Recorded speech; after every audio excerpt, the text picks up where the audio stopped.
Good evening, Guy Stainer with ABC News. Tasmania's Parliament returns tomorrow for the first time in about 2 months. And after a break filled with questions over who's allowed into Tasmania without having to quarantine, the opposition is again pushing for an inquiry into the state's handling of the pandemic. It's a move that could once again give the casting vote to the Liberal Party's renegade Speaker, Sue Hickey. State political reporter Emily Baker has the story. In the classroom one day, back to school the next. All MPs are headed to Hobart for the first day of Parliament in about 2 months. Parliament is a very good vehicle for scrutiny. That's why we have question time. With questions mounting over who is allowed into the state as an essential traveller, Labor is considering how to revive an inquiry into Tasmania's response to the coronavirus.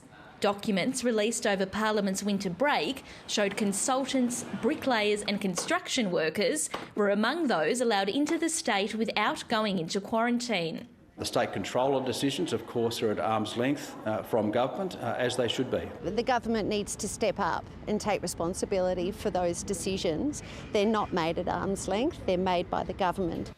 An upper house motion calling for a dedicated inquiry into Tasmania's handling of the pandemic was blocked by the government in June. It's not too late.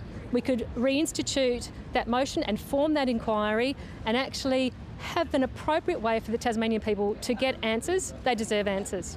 If a motion to hold a dedicated inquiry returns to Tasmania's lower house, it'll be independent MP Madeleine Ogilvie who'll play a crucial role in determining whether it goes ahead. If, like last time, she votes in favour of the inquiry, Speaker Sue Hickey will have the casting vote.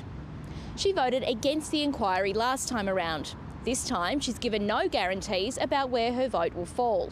We have a Public Accounts Committee that's, of course, been scrutinising our pandemic response. Parliament is a very good vehicle for that in question time.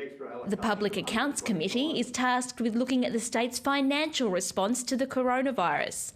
It was supposed to have heard from State Controller Darren Hine already, but he had to postpone the hearing to a later date.